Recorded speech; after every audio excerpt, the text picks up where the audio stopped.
Bismillahirrahmanirrahim. Assalamualaikum warahmatullahi wabarakatuh. Alhamdulillahirabbil alamin. Assalatu wassalamu ala asrofil anbiya'i wal mursalin wa ala alihi wa sahbihi rasulillah ajma'in. Amma ba'du. Pertama-tama marilah kita panjatkan rasa puja dan puji syukur kita kehadirat Allah Subhanahu wa taala yang sebagaimana telah melimpahkan rahmat-Nya kepada kita bersama sehingga kita bisa dapat berkumpul di Masjid Nurul Falah yang insyaallah mubarakah. Amin amin ya Allah. Dan tak lupa pula salawat berikan salam kita hadiahkan kepada Nabi besar yakni Nabi Muhammad SAW dengan mengucapkan Allahumma shalli ala Muhammad wa ala ali Muhammad. Tanpa perjuangan beliau, kita hari ini tidak dapat merasakan nikmatnya iman dan Islam. Alhamdulillah, bapak-bapak, ibu-ibu, hadirin yang dirahmati Allah, pada malam hari ini adalah malam ke-10 Ramadan tahun 1443 Hijriah. Alhamdulillah, Allah masih memberi kesempatan kepada kita sehingga kita bisa melaksanakan sholat jemaah pada malam hari yang berbahagia ini. Dan orang-orang yang masih melaksanakan sholat jemaah sampai malam ke-10 adalah orang-orang pilihan. Amin amin ya rabbal alamin. Baik bapak-bapak, ibu-ibu, untuk mempersingkat waktu saya tidak memperpanjang mukadimah. Langsung saja saya sebutkan judul pada malam hari ini yang telah ditetapkan oleh di Kota Pekanbaru, yakni cara mengatasi masalah hidup. Di sini siapa yang tidak pernah merasakan yang namanya masalah hidup? Ada yang tidak pernah punya masalah? Orang yang sering terlihat tersenyum bukan berarti dia tidak punya masalah. Dia berusaha untuk menutupi masalah dan tidak ingin membebankan masalahnya kepada orang lain. Sesungguhnya dalam kehidupan kita, setiap kita diberikan ujian, cobaan, ya, musibah, ya, apapun itu namanya, ya, segala sesuatu yang tidak mengenakkan di hati maupun di fisik kita. Allah Subhanahu wa taala berfirman dalam surah Al-Baqarah ayat 155 yang bunyinya, A'udzubillahi minasyaitonirrajim. Bismillahirrahmanirrahim. Wa la nabluwannakum bisyai'in minal khauf. Dan kami pasti akan menguji dengan sedikit rasa ketakutan. Di sini ada yang tidak pernah merasakan rasa takut? Ya, semua kita tentu pernah merasakan rasa takut. Karena di situ janji Allah, setiap kita diuji dengan rasa takut. Wal ju'i wa naqsin minal amwal. Dan sedikit yang rasa lapar. Dan sedikit harta. Wal anfusi was samarat. Dan sedikit ya jiwa dan sedikit buah-buahan. Wabashir nasobirin. Dan berikan kabar kepada orang-orang yang sabar. Jadi untuk mengatasi masalah hidup ini, solusinya adalah sabar. Memang sabar itu mudah diucapkan, ya. Sabar secara bahasa dari bahasa Arab yang dikata sobaro yasbiru sobron, artinya menahan diri untuk tidak marah, menahan diri untuk tidak bersedih, menahan diri dari emosi dan apapun yang tidak mengenakkan hati, tetap berlindung kepada Allah dan bertawakal kepada Allah. Baik bapak-bapak, ibu-ibu, pada hari ini banyak sekali kasus-kasus orang masuk rumah sakit jiwa, ya, terkena pergaulan bebas, apalagi mengalami yang namanya obatan terlarang, narkotika dan obat-obatan, ya. Lalu pergi ke dunia malam, apalagi bunuh diri, frustasi, ya. Apalagi Bapak Ibu, ya, banyak lagi ya masalah-masalah hidup. Kenapa mereka bisa seperti itu? Karena mereka tidak dekat dengan Allah. Mereka jauh dari Allah. Sehingga apa?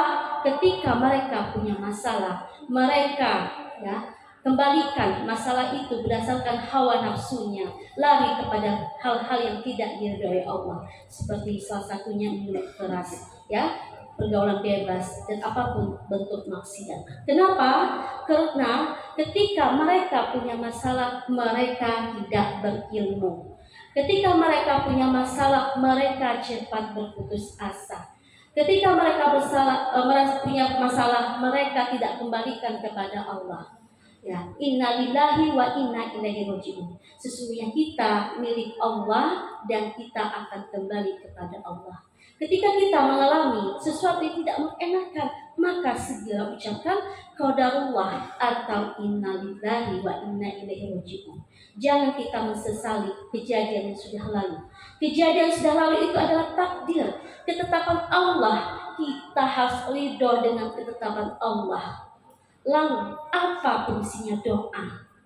Doa itu adalah untuk menolak, ya, menolak bala, menolak segala yang tidak kita inginkan, dan kita meminta segala yang kita inginkan.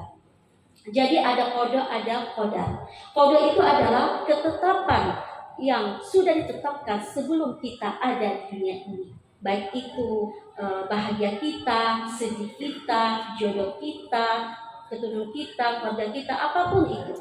Sedangkan takdir adalah sesuatu yang sudah terjadi, yang berlalu biarlah berlalu. Kita anggap menjadi pelajaran dan muhasabah ke depannya, memperbaiki diri. Apa salah saya? Apa yang harus saya perbaiki ke depannya?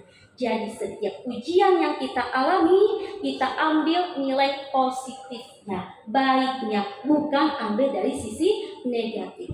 Tetap selalu menjaga berbaik sangka kepada Allah Subhanahu wa taala. Semua itu telah terjadi karena izin Allah Subhanahu wa taala. Baik, apa saja solusi ketika kita mengalami suatu problema dalam hidup, ya?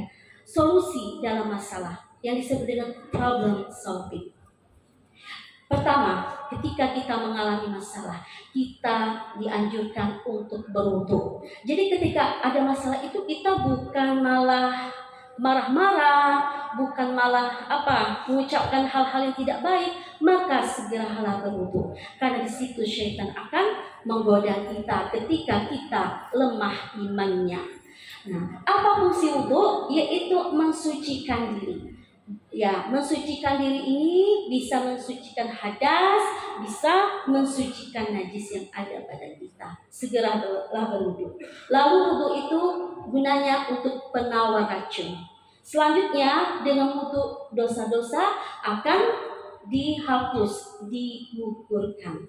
Kalau bisa setelah wudu itu kita berdoa, doa setelah wudu, ya, lalu kita melaksanakan sholat sunat wudu agar yang suci itu tidak lahirnya saja, tapi batin juga suci. Sehingga apa? Sehingga melahirkan jiwa yang tenang. Berdasarkan firman Allah dalam surah Al-Baqarah ayat 222 yang bunyinya, Bismillahirrahmanirrahim. Innallaha yuhibbut tawabina. Sesungguhnya Allah menyukai orang-orang yang bertaubat. Wa yuhibbul mutatahhirin. Sesungguhnya Allah menyukai orang-orang yang bersuci. Jadi kita bersuci, berwudu tidak hanya ketika mau ibadah saja. Kalau bisa, ya, dalam keseharian kita tetap menjaga wudu. Setiap batal wudu lanjut berwudu, ya. Jangan pernah wudu itu terputus. Selanjutnya melaksanakan sholat. Apa fungsi sholat? Sholat gunanya adalah untuk melahirkan ketenangan jiwa. Nah, ketenangan jiwa, ketenangan pikiran. Ibu-ibu, bapak-bapak ketika sholat, selesai sholat, tenang gak jiwanya? Tenang, karena kita mendekatkan diri kepada Allah, ya, kepada pemberi masalah, dan kita minta solusi kepada yang memberikan masalah. Selanjutnya membantu menghilangkan dan menutup penatnya dunia. Dunia ini, ya, tempatnya capek. Kalau nggak mau capek, kalau nggak mau punya masalah, ya mati. Udah selesai masalah hidupnya. Tetapi setelah mati, dia apa? Mempertanggungjawabkan amal perbuatannya selama hidup di dunia sampai datangnya hari kiamat. Ya, jadi jangan punya masalah bunuh diri, mati aja gitu ya. Nggak taunya masih panjang perjalanannya. Selanjutnya menunjukkan kepasrahan dan ketundukan di hadapan Allah. Ketika kita bersujud, disitulah kesempatan kita untuk berdoa sebanyak-banyaknya. Kita merendahkan hati kita, kita menaruh kepala kita yang anggota tubuh yang paling tinggi kita sujudkan ke tanah. Tanah tempat yang diinjak-injak paling rendah, kita sujudkan kepala kita. Disitulah kita menundukkan diri kita di hadapan Allah. Kita ini tidak ada apa-apanya. Selanjutnya bermunajat kepada Allah. Jadi selepas sholat tidak hanya sholat saja langsung pergi, tapi usahakan berzikir, berdoa. Disitulah kesempatan kita merengek sebanyak-banyaknya kepada Allah. Kita lepaskan keluh kesah kita kepada Allah, bukan kepada manusia. Kalau kepada manusia nanti akan menimbulkan masalah baru dan bisa jadi aib. Selanjutnya dalilnya adalah dalam surah Al-Baqarah ayat 45 yang bunyinya Bismillahirrahmanirrahim. Wasta'inu bis-sabri was-shalah wa innaha lakabiratun illa 'alal khashiyin. Mintalah pertolongan dengan sabar dan sholat. Sabar iya juga, sholat iya juga. Ambil wudhu bisa dengan sholat fardu atau sholat sunnah seperti sholat tahajud, sholat hajat, sholat istikharah dan lain sebagainya. Selanjutnya membaca Al-Quran. Membaca Al-Quran itu dapat ketenangan. Kenapa? Al-Quran itu adalah mukjizat. Walaupun kita tidak tahu artinya, dengan membacanya saja kita sudah tenang. Itulah salah satu termasuk mukjizatnya Al-Quran. Apalagi ketika kita membaca Al-Quran, lalu kita pahami terjemahannya, tafsirnya, amalannya, Masya Allah luar biasa pengaruh terhadap kehidupan kita. Selanjutnya baca Al-Quran ini terdapat dalam surah Al-A'raf ayat 204 yang bunyinya wa iza quri Al-Quran, dan apabila Al-Quran itu dibacakan fastami'u lahu, maka dengarkanlah ia wan tasimu wa ansitu la'allakum turhamun, diamlah agar kamu mendapatkan rahmat. Jadi ketika orang membaca Al-Quran, walaupun kita nggak tahu artinya, tetapi kita diam agar kita bisa mendapati rahmat Allah Subhanahu wa Ta'ala. Selanjutnya tawakal. Apa artinya? Jika kita berusaha, kita berdoa, tapi kita tidak bertawakal. Tawakal ini bukan kita berserah diri, ini bukan berarti nggak ada usaha apa-apa. Kita menyerahkan hasil kepada Allah Subhanahu wa Ta'ala. Jika jawaban Allah itu baik, maka akan Allah jawab. Jika jawaban Allah itu tidak baik menurut Allah, maka tidak Allah jawab. Belum tentu segala sesuatu yang kita inginkan baik untuk kita. Dalilnya berdasarkan dalam surah Al-Falaq itu tawakal bersandar diri kepada Allah itu memperoleh maslahat dan menolak bala. Jadi kita dianjurkan untuk tawakal. Selanjutnya berdoa. Berdoa itu dapat menghilangkan kesedihan, kegelisahan dan menolak qada. Jadi sebelum terjadi hal yang buruk kita berdoa. Umpamanya kita keluar rumah, kita baca doa keluar rumah. Tujuannya apa?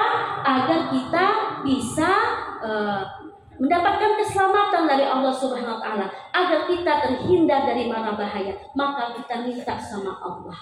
Mungkin Allah alam orang yang mengalami musibah atau kecelakaan, bisa jadi dia tidak berdoa sebelumnya. Selanjutnya yang terakhir sedekah. Apa pengaruh sedekah terhadap mengatasi masalah? Jadi yang terakhir ini jadi sedekah ini dapat mengatasi masalah. Jadi kalau lagi ada masalah, mau masalah berat atau ringan, obatnya adalah sedekah, sedekah dan terus sedekah. Jadi sedekah itu adalah penolak bala. Sedekah yang terbaik adalah sedekah ketika waktu sempit. Jangan kita katakan alasan, saya tidak ada uang, saya tidak mampu bersedekah. Bersedekah itu bisa dengan materi, bisa dengan tenaga, ya. Selanjutnya, dalam surah Al-Baqarah ayat 254 yang bunyinya, ya ayyuhallazina amanu, wahai orang-orang yang beriman. Dalam Al-Quran selalu yang disapa, wahai orang-orang yang beriman, bukan orang Islam. Anfiqu mimma razaqnakum, nafkahkanlah, infakkanlah rezeki yang telah kami berikan kepadamu. Ingat, rezeki yang kita miliki itu ada hak orang lain, maka sedekahkanlah. Lebih baik kita infakkan daripada rezeki itu hilang dengan cara yang sia-sia. Karena apa yang kita miliki hari ini adalah titipan Allah Subhanahu wa taala. Selanjutnya, min qabli ayati yaumal la bai'un fihi wala khullatun wa illa syafa'atun. Nah, dari sebelum datangnya hilangnya jual beli.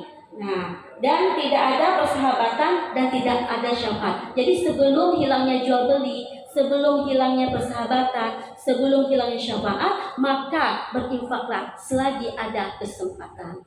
Baik bapak-bapak, ibu-ibu, itulah yang bisa saya sampaikan pada malam hari ini. Lebih dan kurang saya mohon maaf. Semoga apa yang saya sampaikan pada malam hari ini bermanfaat untuk kita semua, yang bisa kita amalkan. Semoga amal ibadah kita bisa diterima oleh Allah Subhanahu wa taala. Amin ya rabbal alamin.